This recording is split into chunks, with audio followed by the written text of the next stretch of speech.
Last week I went to ICW NHB 24 in Newark, New Jersey. ICW is a pro wrestling promotion. NHB is the no holds bar shows that they put on, this being the 24th.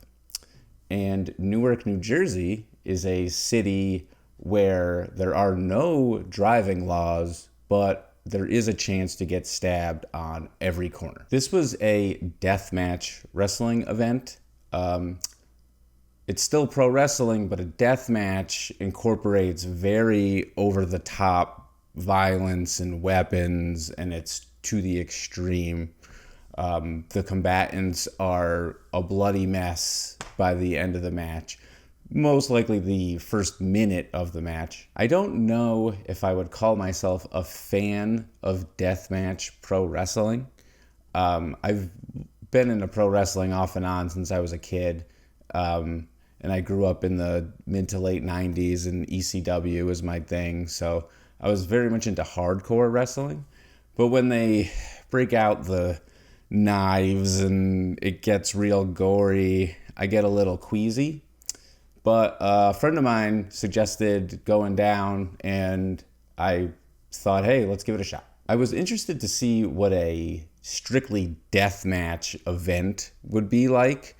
I prefer wrestling shows to be a bunch of different stuff, you know? Like, even like a all luchador show would be kind of a lot for me, you know?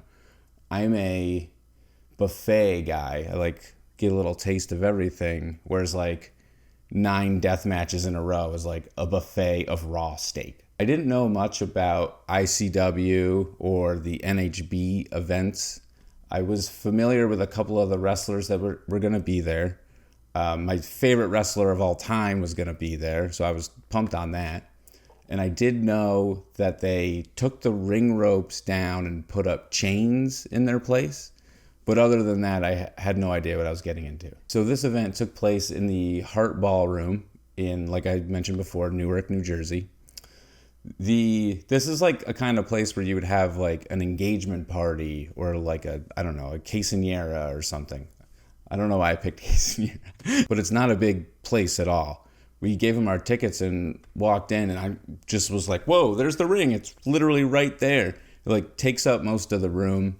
I've seen wrestling in, gyms and halls of all sorts, but I've never like been like this on, like the audience was this on top of everything. They had a couple makeshift rows of chairs around the ring. I'd say like maybe 50, 60 chairs.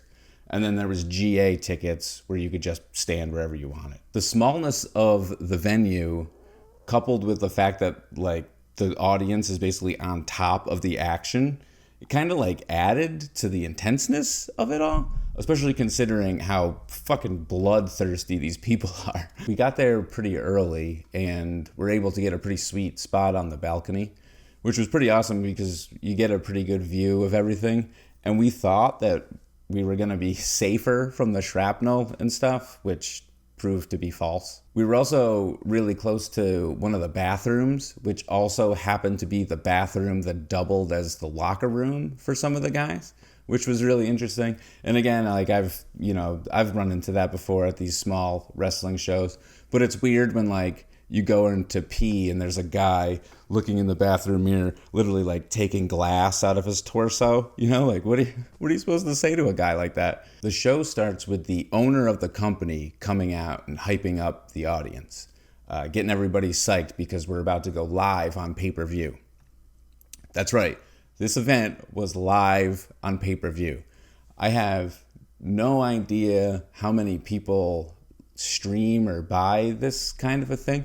It's interesting because like any number I could think of either feels too small or too big. There's like no number that feels right of like a guess of how many people purchase a deathmatch wrestling event from Newark, New Jersey. Also, I definitely watched the entire pay-per-view the next day. But anyways, the owner's in the middle of the ring. He's hyping everybody up, and at one point he screams, "We sold out! And when he said that, me and my buddy were like, because Yes, they absolutely sold out the Heart fucking Ballroom. I would never take that away from them. I wouldn't call it the biggest venue to sell out, you know? Like, most events probably sell that place out. Just name something that 120 people would go to. Most farmers markets get over 120 people. They make it really clear in the advertising that it is a BYOB event, but really they should call it like a BYOA event, because they don't sell, there's no concessions anywhere. So you have to bring anything, and they'll let you bring in anything you want. So if you ever go to one of these things, I'd suggest bringing anything that you can think of you might possibly ever need. And then if you don't need it, just give it to a wrestler and he'll smash it on someone. With the place being so small and cramped, you get acquainted with everybody in the building pretty quickly, or most everybody. And I'll say that everyone that I came in contact with, the fans, the staff, the wrestlers, nicest fucking people I've ever met. Everybody's super respectful about space and, you know, answering questions, and like, you know, it was GA. It was literally where we were. You just stand wherever, and we're watching people's spots. They're watching our spots. It's like, it's super nice. And then the wrestling starts, and these wrestlers are beating the bejesus out of each other in very violent ways. And the crowd is just over the top, you know, the most violence, the most blood. That's all they want. It's like the most bloodthirsty crowd I've ever seen. And I thought it was really interesting, because these were like the most polite and well-mannered people I've come in contact with at an event. So the juxtaposition of like this super violent action being, you know, just cheered on the entire time. The crowd did not lose energy at all. And then being like, oh, go after me, sir. It's like, who are these people? I'm talking like, you know, this is a crowd that really likes gory violence. If somebody was like doing something particularly over the top, like stabbing in the forehead, or like they have these strut plates that like you build bridges with, and they put them on their foreheads and they tap them in. And if like something like that's happening on this side, on the other side, the crowd will start chanting over here.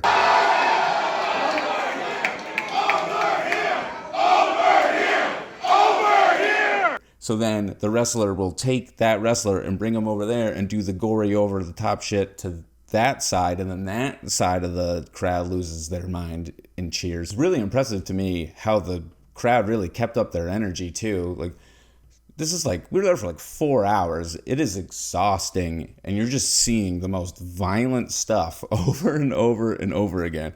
And these people like are screaming for every light tube smash like it was the first light tube smash of the night. And there were a lot of light tubes smashed. By the end of the night, like looking at the building, and it's like this hazy, like mercury dust just kind of filling the whole building. I was a little concerned about that, about the mercury dust everywhere. But I looked it up, and it said that in a light tube, there's not enough mercury that can hurt you. So I'm assuming that if you smash 1,000 in a small room, not worried about it at all. No problem. One thing you wouldn't know if you were a normal person is that when somebody hits another person with a fluorescent light tube, the noise that it makes a really like loud bassy boom. It's like a really loud sound that doesn't really come across in the television broadcast, which I thought is interesting, because this sound, it's like a really grabs your attention. I also noticed that in the broadcast, the explosions didn't really pick up that loud as they were in the building. Yep. There were explosions. The first match, these guys have firecracker boards and bats, where they're just all these little firecrackers on like a sheet of plywood or like taped to a plastic bat. And apparently, if you hit a firecracker with enough force, it'll just explode. So they're body slamming each other onto the firecracker boards, or hitting each other with the bats, and there's all these explosions. But the firecrackers are all like falling off of everything. So then for literally like the next 3 matches, people are just walking around and just hear pop, pop, pop, pop, pop. Also, a dude hit another dude in the stomach with a small bat that was just like wrapped in a bunch of tape. You couldn't tell what it was. And when he hit that guy in the stomach, it was like a bomb went off. I don't know what the word would be. Let's use respect. I have a lot of respect for these deathmatch wrestlers. Because, like I said, as a kid, I was fascinated with pro wrestling, and I even thought about being a pro wrestler when I was a teenager. Like, that's a tough life, like independent pro wrestler. You're driving from town to town. You're getting $20 a night at best. You're getting slammed on your head. It's not an easy life at all. But then, to make it even worse, you're going to throw light tubes and barbed wire and thumbtacks and explosions on top of it literally every night? Like, what? And the pay can't be that much better. Have you ever, gotten like a cut before? Or like smashed your elbow or head or knee on something? It's like not fun. You're like, damn it. Like you make a big deal about it. You get the Band-Aid. You don't get up and attack a person with a light bulb and then stab them with a knife and then let them strangle you with barbed wire and throw you into an explosion. And it's pro wrestling. They know it's going to happen. It's a pre-planned fight. It's kind of scripted out. So it's not like, maybe I won't get smashed with a light bulb today. It's, I'm going to go get smashed with a light bulb today. So yeah, let's use respect. It's to do this willingly, knowing what's going to happen, because there's 125 psychopaths in New Jersey that would love to see it. And there's 125 psychopaths kind of all over the country. So these people just tour around, eating light tubes, farting out barbed wire. Also, the thing about deathmatch wrestlers, kind of like the fans, deathmatch wrestlers are super nice, and most of them are well-spoken, oddly enough, and they're just like good people. I've met some of them, and they're always, did you enjoy the show? Are you having a good time? Like, they're really, they're just like normal people that want to make sure that you're enjoying what you came out to enjoy. I saw a Nick Gage interview. He's like, one of the top deathmatch wrestlers. And he's talking about loving yourself and accepting people for who they are, regardless of race, religion, or nationality, or anything like that. And I'm like, who the fuck is this? I just saw you take a pizza cutter and slice a man's forehead open with it, and now you're talking about accepting people and being open. What world is this? I don't know, man. Just be yourself. Who gives a fuck if you're gay or not, man? I don't fucking care. You want to be a woman? Go be a woman, man. It makes you happy or whatever, So then, with everybody kind of being nice, it's like very interesting for a pro wrestling show. There wasn't a lot of bad guys. There's maybe only like 3 bad guys on the entire show. There's like, 2 guys will beat the shit out of each other, and then for no reason, there's like no story or anything. It's just like, here's 2 guys, and then they beat the shit out of each other. And then the crowd chants, both these guys, and then they hug, and then they leave. So it's like a lot more about respect than I ever thought it was going to be about. So you can sum it up by saying that this event was a hyper-violent, over-the-top, extreme display of semi-planned and pre-choreographed violence, enjoyed by a unquenchably bloodthirsty crowd who also happened to be the nicest group of people you'd ever meet. Honestly, I had a lot of fun. I'd go again, but I'm not in any rush to go again. It's very intense. It's exhausting. You're on your feet for 4 hours. It's in Newark, but it was fun. I would go again. I just really like low budget, sketchy entertainment, I guess.